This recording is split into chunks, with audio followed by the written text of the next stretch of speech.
ladies and gentlemen, and thank you for coming to Deb Chanel's 48's World, where we give you recaps and reviews of reality shows as well as soap operas and anything else I want to cover. And today we'll be talking about Shahs of Sunset that aired on April 24th, 2016, which was on Sunday, this past Sunday. We are recapping from last episode. This is season 5, episode 3. And the title is basically Oive MJ.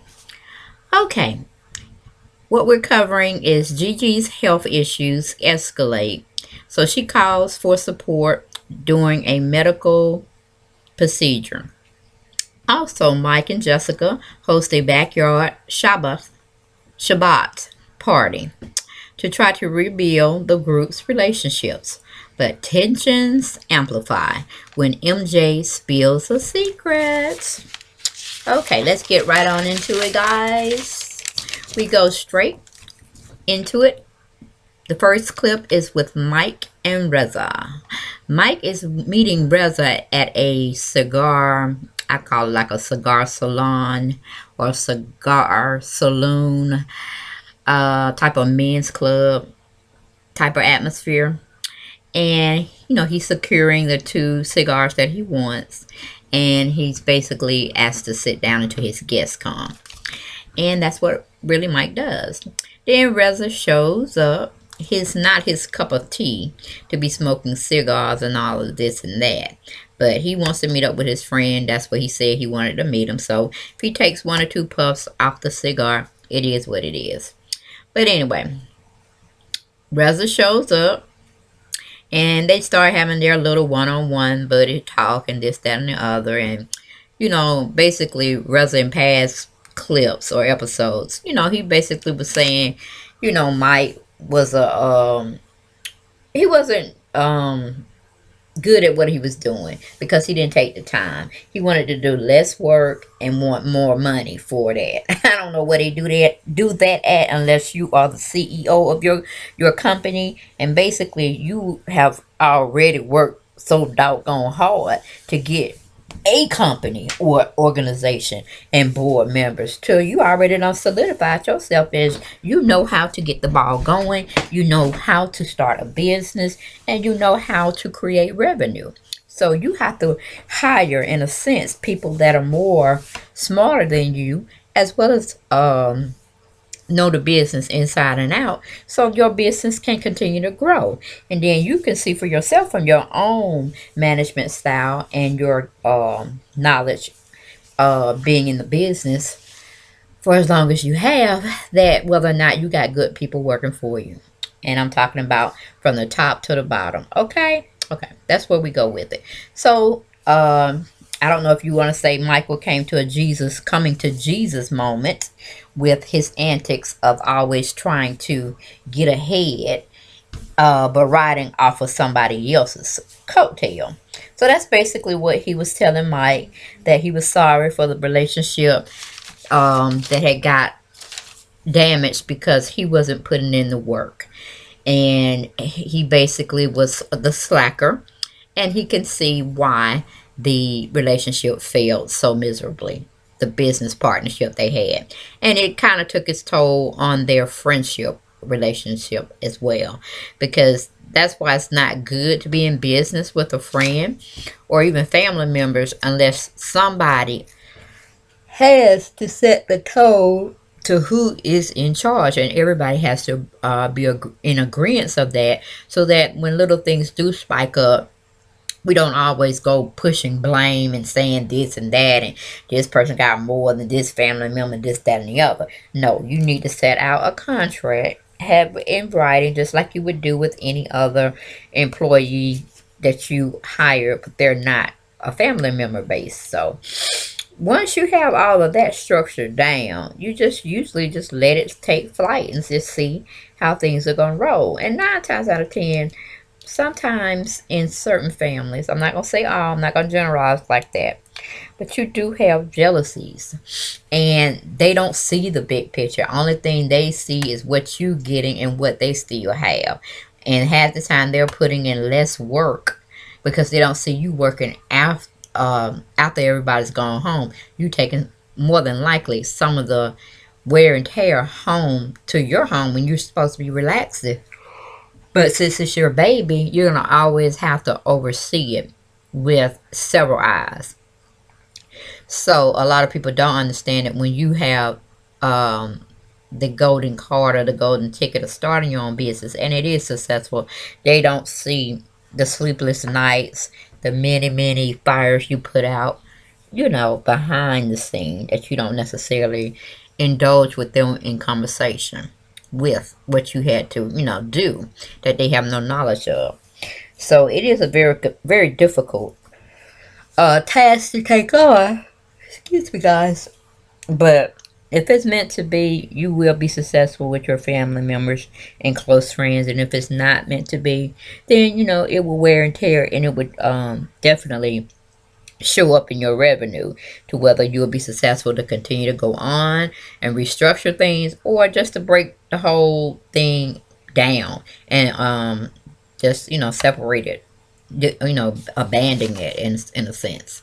So that's basically what Mike was with that. He just basically told Reza he was very sorry for being a weak link on their little train that they had for us trying to sell real estate. Because actually, Reza is still in the field and he's doing very well.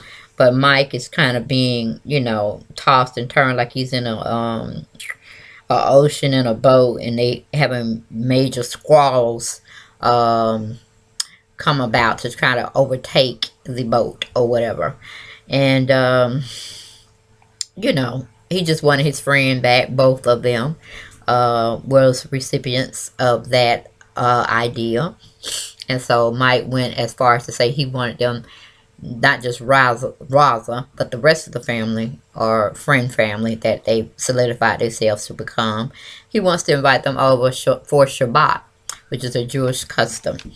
And he was like, okay, cool, but he just couldn't get enough hugs off his friend Mike, because he had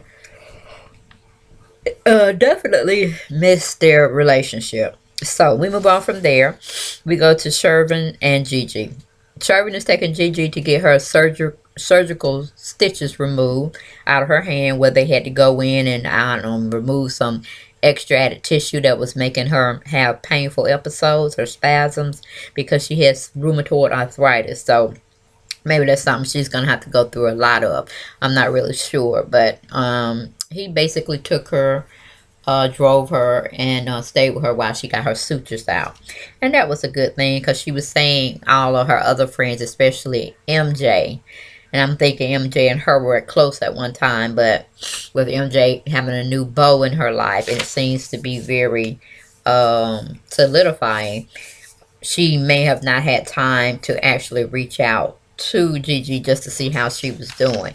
Even though everybody tends to be talking about her a lot. But, it is what it is. Everybody, I guess, is tied up in their own little world. But they just can't forget about how Gigi shows out. But then again, she did tell Asa, excuse me, how she felt about things, and she was just really moody and temperamental, and the excuse me, the disease, or the arthritis rheumatoid disease makes her feel that way. So she's on antidepressants. She's basically told us that on her way riding with Shervin. But she has some chemical off balance, and they need to just deal with it. Should she be outright loud and so outspoken where she's rude with it? No, she shouldn't. But they have to take into account of her mental stability, and not really egg her on or excite her. Even though it is something, yes, she has to get a handle over. If she's going to be sociable outside with people and interacting, she does have to get her little steps in order to try to calm her nerves and her behavior. around other people, even if they're saying something foul to her. She can't always reach out and put paws on them. It's just you got to learn how to talk to people and talk through your concerns with the other individual instead of wanting to lash out all the time. So we move on from there. We go to MJ and Tommy. MJ is telling him she has got some eggs that she got stored up at the clinic, wherever they hold your eggs. I guess the fertility clinic, maybe. And she's had them on ice because she really wants to have a baby one day, and she don't want to have her eggs stored in her, you know, and they just get spoiled for some reason. I don't know what MJ's talking about, but she's having her biological clock going tick tock, tick tock, and so she's basically want to have them in reserve just in case she finds a male of her suiting, of her liking, and she decides to get with them, and have a baby. So she takes Tommy to this fertility clinic where they test his sperm count, and she's taking some very racy pictures of herself so he can help her. She can help him be able to ejaculate in a cup so they can test his sperm to see how what do you call it, strong his swimmers are, in a sense. So, or to see if he's viable to even be a subject to have children, because some men score real low, and that means if you're going to be with that man and you want to have that man's baby, it might not be likable that he would be able to bear a child with you because his sperm count is so low. So she's reaching out real quick, real soon in the relationship to have him tested, because she would more than likely want to have a baby with him, because she's already saying she wants him to move in with her, and da da dee da da. You can just imagine what will come of that. So we go into commercial. We come back from commercial, and we're with MJ at her studio condo. And Raza comes over, and the only reason why she's asked him to come over is so he can take some racy shots of her. Now, most people, excuse me, that I've heard have their man look at, porn or some magazines of women being, I guess, unclothed and everything. You can see everything, and they can just imagine that they're making it with that particular person. But she's like, I want him to be looking at me when he be calling himself ejaculating off and this, that, and that in a cup. I don't want him being assisted by any other female, even though it's in a magazine, or maybe they have a videotape or whatever. She just wants him to be like he's having sex with her, and he's coming in the cup. So I don't know what's wrong with MJ crazy sometimes, but that's pretty much what they do. And she's taking pictures, and Roza's telling her what photos, what positions to get in, and then he's have all his props, or she has the props ready, like the cherries, whipped cream, and bananas, and honey. So she has a scene and the props are already set up, but she wanted Raza, I guess, since he's a gay gentleman and he wouldn't be really interested in her boobies and all of that. But it seemed like she was still so shy with him, instead of just like, okay, not letting yourself be inhibited of any type of anything in your environment to get you to get those shots you need for your man, so he can go on and get all hot and bothered and do what you need him to do for that cup. But anyway, he'd rather go on and help her do everything, because he don't have faith in her to even think she could pull it off by herself. So they get the shots they wanted, and he just goes on home from there. That was a cute scene. Okay, we go to Asa and Zena T. Asa and Zena T. Zena T is Asa's mother. So they're rolling down the street. I guess she wanted her mother to go with her to buy some items for, I'm guessing, the surprise celebration for when he's gonna, Raza's gonna ask Adam to marry him. And I think they plan on getting married that same night. So, because he's asking Asa to become an ordained minister, where she can, by the state that they're in, can legally perform a wedding ceremony. So that's what she's gearing up for, and she's getting her turban and all the jewels that she wants on the turban to be able to represent their union whenever they set a date to surprise Adam with that. Okay, we leave that scene. We go on to Gigi and MJ. They haven't seen each other for a while, so MJ is just trying to reach out to her because she was a fool, a complete maniac at the boat trip on Shervin's birthday party. So she calls her up, tells her where to meet her at said restaurant, and Gigi shows up, and seems like they were in good moods and spirits with one another. Ooh, excuse me. But so has it, Gigi just go in for the kill. She just goes straight on out and say, "Hey, I know you have poor choices with men these days, and you always try to reach at the bottom of the barrel to take note of some little poor gentleman. You try to upgrade him up to the level where you are, and they end up treating you like shit. And you end up having to have to let them go, and then you're lonely again. Is this the type of man you done got again?" Now, what possessed Gigi to say that? I have no idea. I mean, it's like she was trying to be nice, nasty. Like, I'm glad you got a man. I'm glad you're happy with this man. But is this man going to beat you? Is he going to take your money? Is he going to treat you like shit? I'm like, Gigi, come on. So you could tell in MJ's face she was not expecting that at all. And she was basically like, look, little helper, okay, I ain't finna sit down here with you. And they don't even serve alcohol at this particular restaurant we at. I'm about finna slap you across your face and pull you out your chair and grab your hair and take you down the street. All right? But I must digress. I'm a lady, so I'm gonna let that pass. But I'm finna get up from this table before I have to whoop your ass. And then I'll be on TV. It'll be assault charge. I got bail money. But I just don't want to even have that on my record. Because I'm trying to bring a child in this here world. And he don't need to see his mama down the road. Or she don't need to see her mama down the road in archive files on YouTube or any else place they may be, showing her mama cutting up, beating somebody down at a restaurant outside in public. Okay, so we don't even want to go there. So she basically say, you know what, Heifer, I really thought that I had a connection or a bad flashback of my mama saying those words to me, because only my mama can put me down, and I be wanting to whip her ass too, but she my mama and I'm gonna respect her. I could just say, okay mama, I'm finna, you say what you gotta say, but I'm gonna respectfully tell you what I feel about it, and then I'm gonna leave this table and I'm gonna call you a cab, because I don't think we can both ride into the same car going home. But since you're not my mama, you know what, I still think you're a liar. You don't know what you're talking about. You don't know about that past boyfriend I had, this, that, and the other. So then, honey, baby, now she can throw it out, meaning Gigi, but she can't receive it, honey. She cannot receive the truth when the truth is put to her.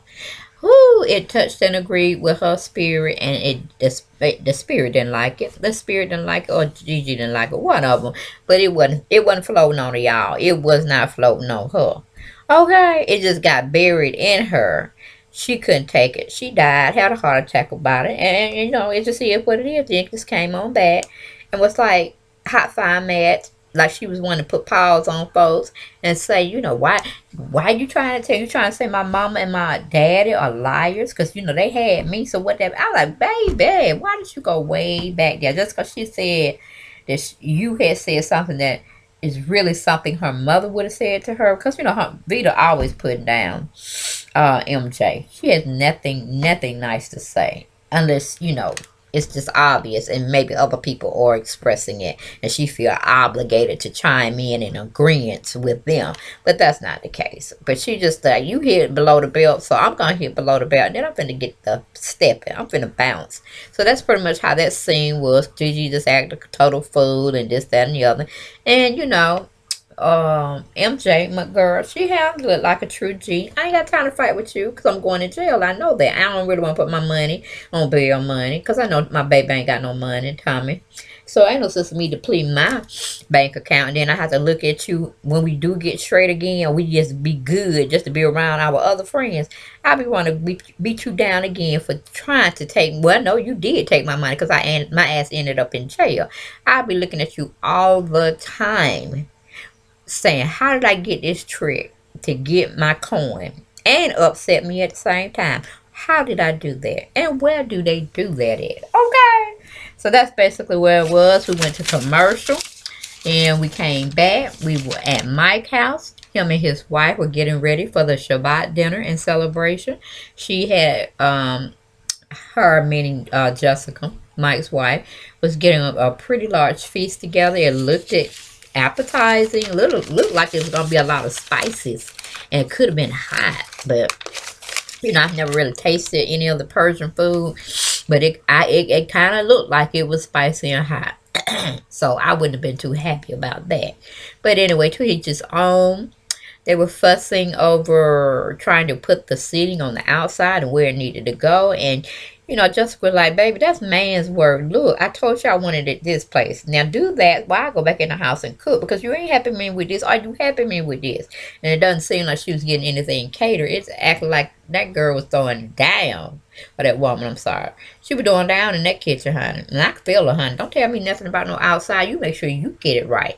I'm getting the food right, so you make sure that outside right. But the little centerpieces I want, I already told you where I wanted them. Now, poof, be gone. You're in my way. So anyway, we moved from that situation. We moved to Adam and Reza. Now, I'm going to tell you. I call myself like an Adam. I really did. But that's a fool waiting to happen for another letdown at the altar. Because if I were Reza, I would just go out and say, nah, I can't marry you because you're getting on my goddamn nerves right now. Now, if I get married to you, I can't leave you. Not respectfully. After I done told you I love you and all this, that, and the other. But you done goddamn got on my nerves. I don't know who been in your head. You don't like the house. I had already told you I wanted a house made of brick. I didn't want no wood to my house. And I told you how I wanted my house, where I want to move and everything. Now I got you out here looking at the house that I want, and you don't even have one to look at. You're going to talk about some goddamn gravel in the yard. I'm telling you, look at the structure. Look at the structure. But you had got me so upset. Oh, Adam, you got me so upset. But anyway, ever since the little talk that MJ had with Adam about how Raza always try to possess a whole situation and make it his own, or anything that y'all are doing. He never really includes you. And I peep game, but I'm like, you know what? That is something for him to come and talk with him about. But he got to be true about his feelings. First, you have to let Reza know. You hurt me, man. You hurt me when you stood me up. I thought we were making eye contact. I thought we were centered. But no, you was in space and I was here back on Earth. You know what I'm saying? The distance was huge. So, basically, all that MJ told him was like, look, don't let Reza run all over you. Don't let him be the point in a situation where he make you cringe and make you cry because he don't let you put your input in on a particular situation that affects both of you all. That's basically what she was trying to say. God damn it. Adam called himself throwing her under the bus, y'all. He was riding in his little Mercedes-Benz truck, talking shit to Reza, which, the shit that he was talking, he needed to be talking to Reza like that. Like, look, you done made all these plans. You didn't tell me about this, that, and the other. And besides, I want this, that, and the other. So what are you going to do? You're saying you don't want this. I'm saying I want that. So I don't understand. And, of course, Reza is like, he's so used to getting his way. He's so used to Adam bowing down to him, saying, yes, okay, yes. Even though he may not like it, he go on and say, yes, okay, I'll be down with you for it if that's what you want. I just want to make you happy because I don't want you to leave me, but I ain't happy with the decision. You just all whiny. And he wants to whine Asa. Well, also. And he wants to run to anybody else he can feel he can talk with. But he wants to throw MJ on the bus, and MJ is the only one trying to help him. I was like, oh, if I could have reached through that screen and just choked his neck, I was like, you on your own, brother. So if Raza treats you like shit, because he tried to get MJ together and tell her, look, don't be trying to come into my situation. I already got this brother under control. He do what I say, when I say, and how I say. Okay? I don't need you coming in, messing up that format I got going on. It's been working for me for a while, and I wanted to continue working for me whenever I marry this brother. Okay, and I'm gonna marry him because he's my slave. I just bitch slap him whenever I get ready. Not really. I don't hold bras to be putting no hands on him, but you can speak a bitch slap with your words that come out your mouth. Is what I'm saying. And he's just gonna take it because I make the money. I'm the big breadwinner. So I make the rules, I make the suggestions, and you just feel free to follow suit. Basically, it's what he's saying. And she like, oh, okay. Like, damn, Adam told on me, and I don't think I was doing trying to help that brother out, but that's okay. That's cool. I see where you coming with, people gang. So I ain't got shit to say to you. I'll sit and kiki and hee hee, and when Raza, break your heart again, or he say some shit, I'm like, I tried to tell you to stand up to you. I tried to tell you to stand up to Raza, but you refused to do that. You want to throw me on the bus, make me the problem, when I can have no problem telling Asa or Raza where they can go and where they can get off at. I have no problem with that. But yet, I still have a relationship with them. So I cannot be that bad. But you, my brother, you foul. That's the only thing I got to say. Because he pretty much like, why MJ said that you did this and you did this and I should do this and I should. Now, I'm like, no, baby. She gave you an example of what you should do to make yourself happy if you feel the way you feel. And you don't cry on Asa's shoulder. You don't cry on MJ's shoulder.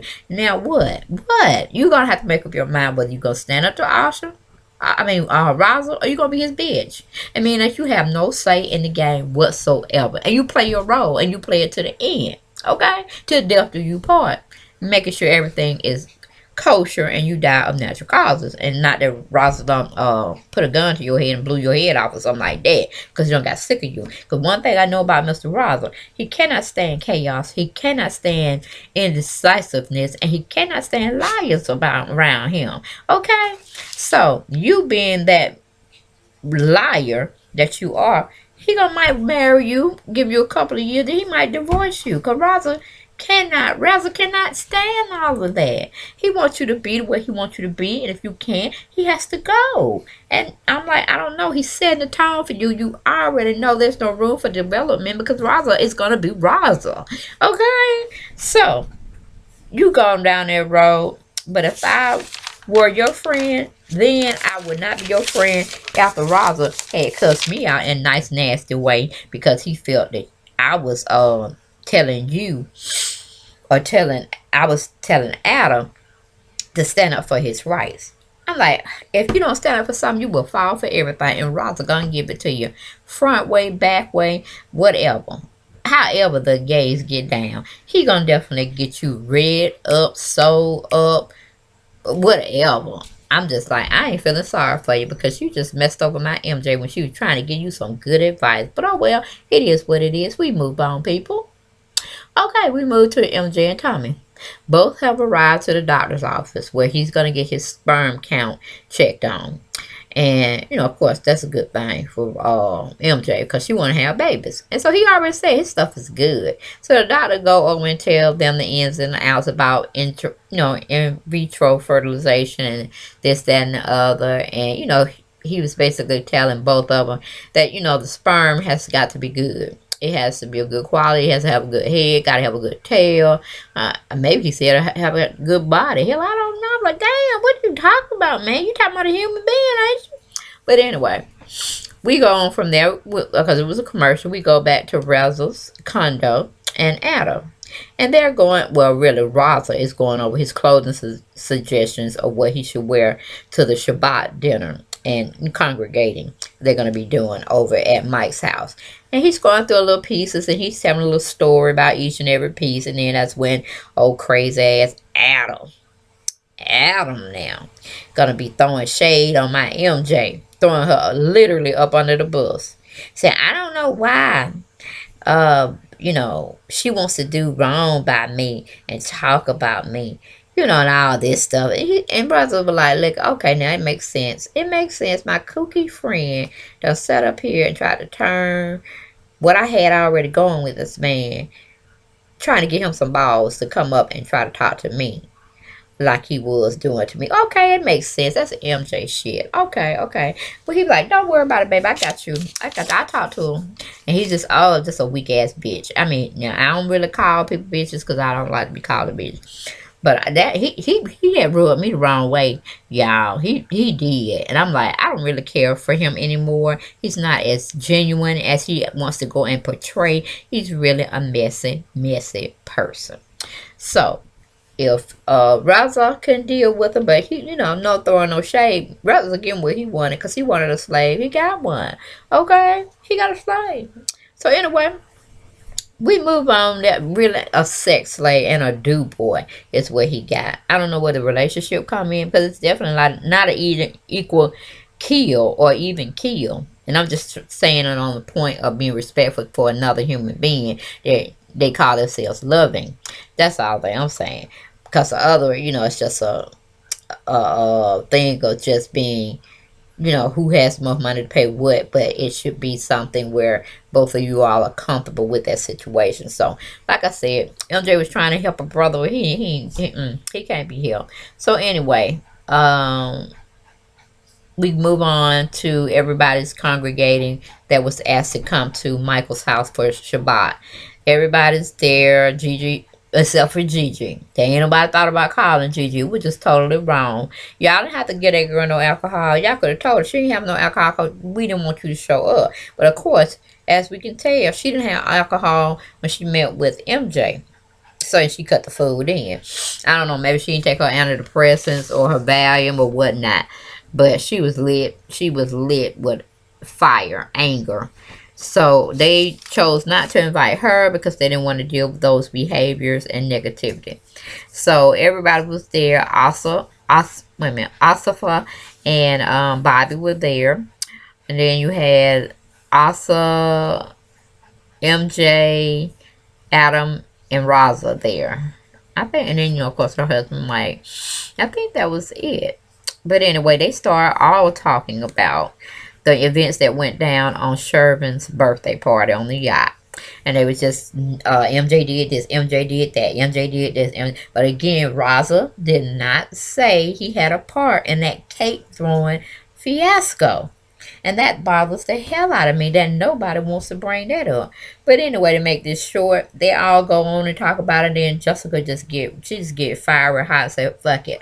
Y'all are not going to be here on this very nice evening. Would love to go around, to be going around putting somebody down, especially when she's not here. But just putting her down. I'm sick of it. Y'all need to bury your hatchets on this day so we don't go forward after today talking about none of this nonsense mess. She got Razzle straight. She got Asa straight. She got Bobby and Asafa straight. And then she got, well, she didn't really have nothing to say about to Gigi, really. But, she just got them all straight on one accord. Like, if we going to be together and we going to do this thing called friendship, then leave the shit in the past. Because I don't want to be bothered with it no more. Then we had a commercial. We come back. They're still talking about it. But then a more, actionable, something like that. Amicable. That's what I was trying to say, guys. Amicable. Way. Raza goes on to say, yes, she has a drinking problem, but she also has health problems as well. And Asa should know better. She knows that girl confided in her about how her temperament is when she's in pain and how she does use alcohol to bring some of that pain down from what she's feeling. She's depressed. And, she just have very different mood swings. But, she didn't even say nothing about that. And I was mad at her about that, too. I'm like, dang, the shadiness going on. Wow. Okay. And then, well, let me see. MJ was and Razzle, they had a little sidebar on the fact that she had told Shervin that he was going to have a surprise wedding for Adam. She didn't like that, and they was talking in their native tongue, but Razzle was more of the one that was doing the talking in the native tongue because he was slip shading, what do you call it? Adam, because he didn't want him to find out about the surprise that he was gonna, ask him to marry him again, and they actually get married on that day. So he was just trying to say, hey, I went on and told him that we were just fussing about something else, you know. So if he come ask you, just say, you know, you were sorry for, you know, saying whatever, and that's it. Don't be adding or embellishing or doing anything to it. Just leave it in what I told you, and that's what it's gonna be. So then Adam and MJ, um, well, like I told you, he was throwing her under the bus. Then we go to the towards the end, really, because they start eating and they start, you know, talking about good times going ahead. So it was a pretty good showing today. It wasn't as good as it was last week, but I guess it's just setting its tone and everything. Because, you know, like I said, the fuss with Gigi and MJ, that was my entertainment. That gave me life of my entertainment for today. So the rest of them could have not even showed me all this other mess that was going on, because I was all there for MJ trying to get Gigi straight. But Gigi just crazy as hell. She going through so much pain. She don't have a man, I guess, and she's depressed, you know, because she's saying her health is failing, and she's not, you know, for her to be so thin and pretty, you know, she has no vitality. She has nothing to look forward to when she wakes up. So I'm like, nah, where her mom at? I need to see more family members around her. I don't understand the dynamics, because they should be trying to help her in that aspect. So I don't know, guys. But that was my review on Shazas of Sunset for Sunday, April 24th, 2016. And the title of the show was Oeve MJ. But that's my girl. I don't care what they say. But I'll be back next week giving you the play-by-play, the blow-blah-blow on Shaza of Sunset. Y'all be happy, enjoy yourselves, and thank you for letting me come into your homes by commentary, voice, and imagery for that show. Y'all be blessed. Take care, and good night. Bye-bye.